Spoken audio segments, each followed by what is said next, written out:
Hi everybody, and welcome back to the Disney Planning Insights podcast. Today we're going to be taking a voyage into the second part of Animal Kingdom.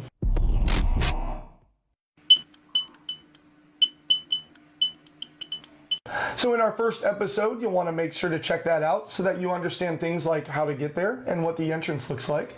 But today we're going to be focusing on the lands that we did not cover in that first podcast. So in that podcast, we came across that bridge looking at the Tree of Life, and I detailed out the left-hand side of Discovery Island. So Matt is going to go ahead and start by showing us the right-hand side of Discovery Island. Yeah, and when you get over to the right side of Discovery Island, it's really a bunch of stuff all packed together.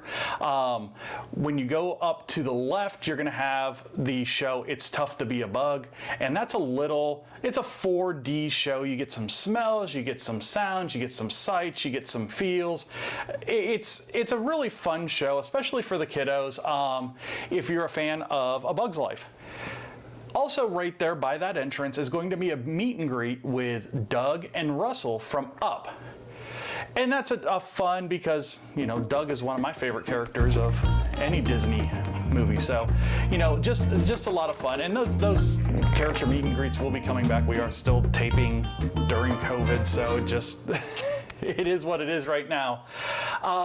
Moving up a little bit farther to the right, you're going to find a little stage, and every so often throughout the day, you're going to get a little reggae band, some Latin flavor, and just a lot of fun to just have a little dance party there on the street. Kevin hangs out there sometimes too. Yeah, he does. So bring your chocolate bars and you can get a good picture with him. And to the left, you're going to get Flame Tree Barbecue. Flame Tree Barbecue is a fantastic barbecue restaurant, but one of the greatest things about Flame Tree Barbecue is the hidden seating behind it, because it actually puts you out on the backside of the little lake where they used to do Rivers of Light and where they will do in the future the new Kite Tales show over at the Animal Kingdom. The last thing over on this side of Discovery Island is a little kind of nondescript path to the right, and that's actually going to take you down to a meet and greet that most times is going to be with Pocahontas. Just a great little area, and not a lot of people know about it, so it's something that you can kind of get in and out of really quick most times.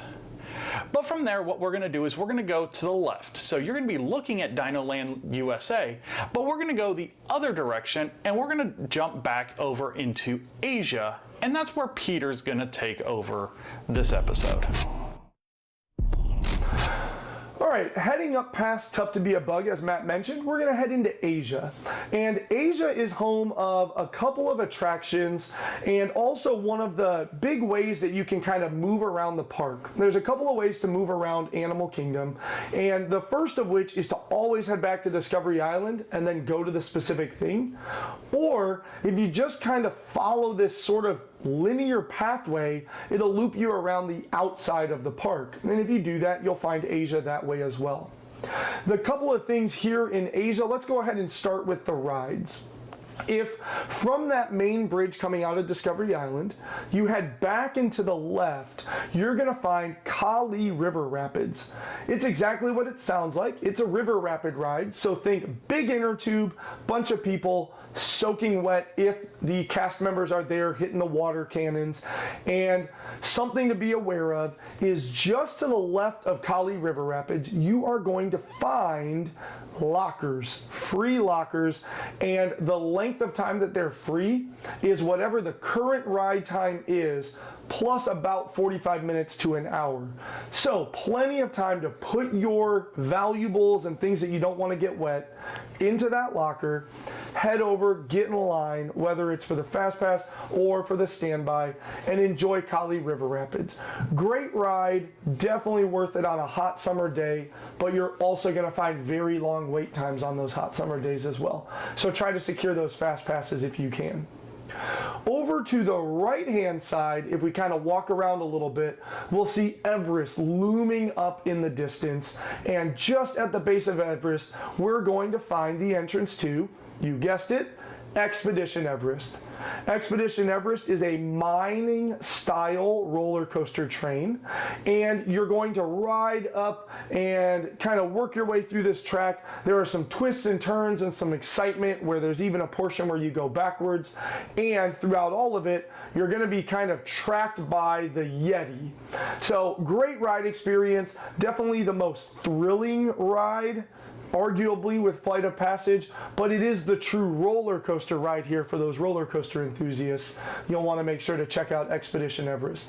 Quick pro tip, early in the morning, if you have that Flight of Passage secured, you can go straight to Everest and ride it 5 or more times before the ride line really starts to start getting some people put into it.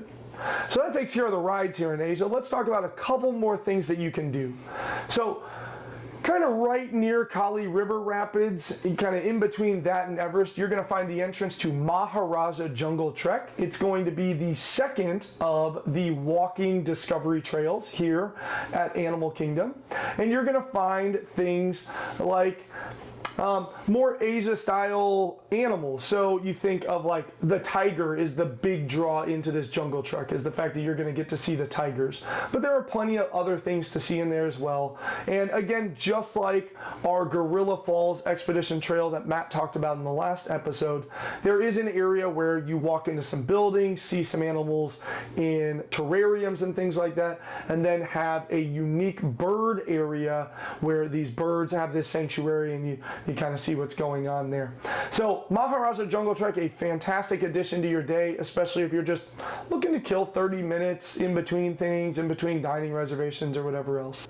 So the last attraction here is Up, the Bird Adventure, where you get to work along with Russell and Doug as they show you different birds from all around the world, and it is complete with a flight of macaws that will go through and kind of be heading back towards the Tree of Life for part of that show up there, and then coming back here for this area because their cages are back behind this bird adventure. Really great show. You get to meet all these different animals, and again, it brings in some of those famous characters, Doug and Russell, to kind of work you through that show. In terms of food here in Asia, we have Yak and Yeti, and there's a sit-down restaurant as well as a quick service. So the sit-down restaurant, if you maybe want some fuller plates and that chance to relax from the Florida sun, or that quick service restaurant if you just want to grab a quick bite and find the seating back to the right, are both great options here at Animal Kingdom.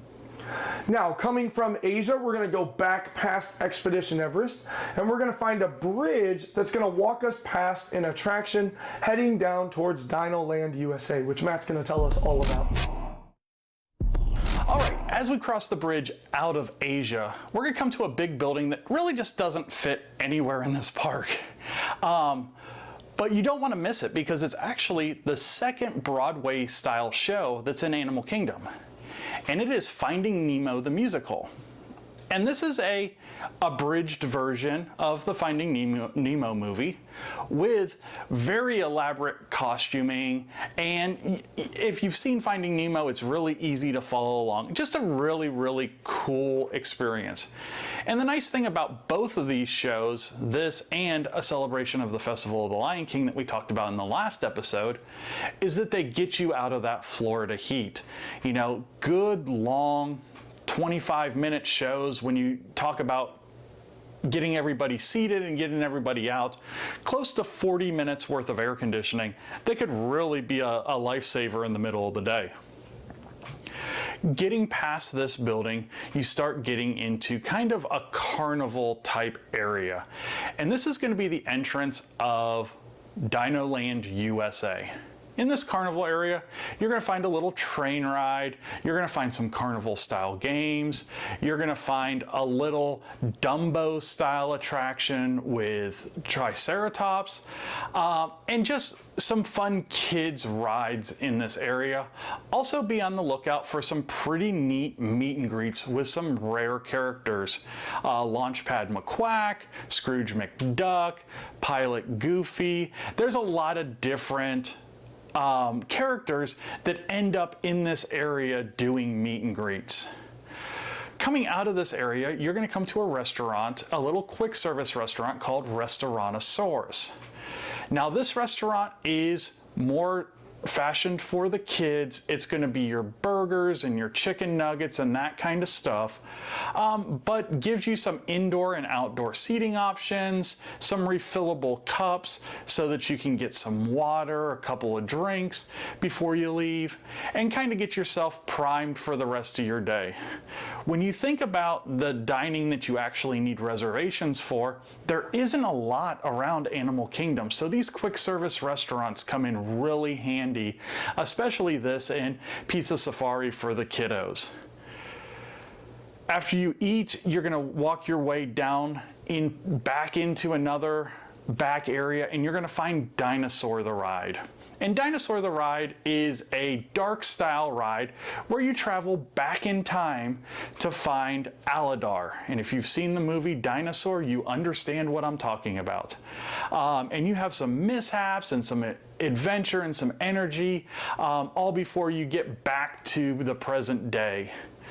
A good dinosaur themed gift shop on the way out, and a couple of really good photo ops with some skeletons and fossils in the queue line.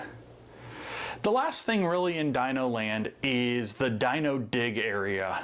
And this is a very expansive, kind of like jungle gym, sandbox area that you can kind of just let the kiddos go and just let them go and play in the sand and look for fossils and wear off some of that lunch energy so that they can be nice and ready to leave the park when the park closes at 5 or 6 on most nights.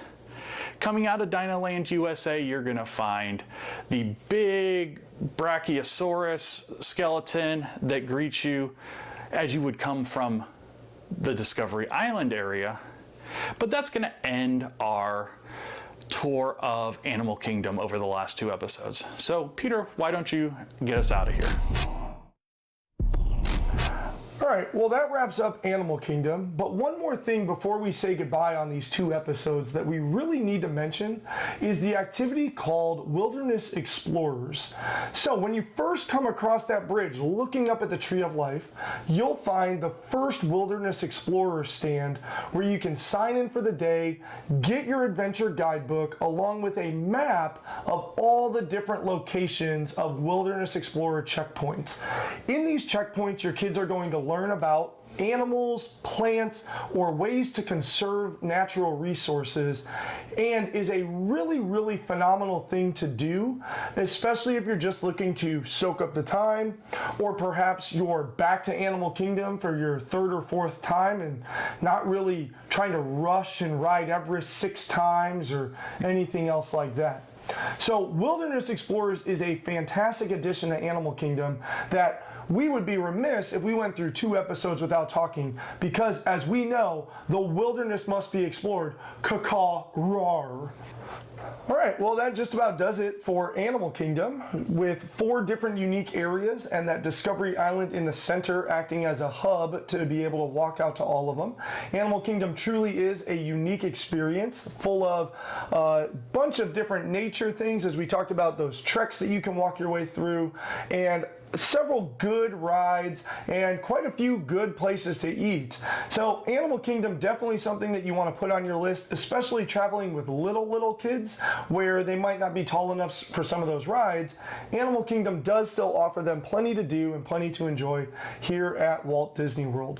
So thank you so much for your time today. Make sure to check us out on all of our social media, whether it be Instagram or through Facebook or Spotify or Anchor or anything else along those lines, all of the fantastic platforms that we are lucky enough to be featured on. So thank you again for your time, and we look forward to talking to you real soon about some more Disney. Bye everyone.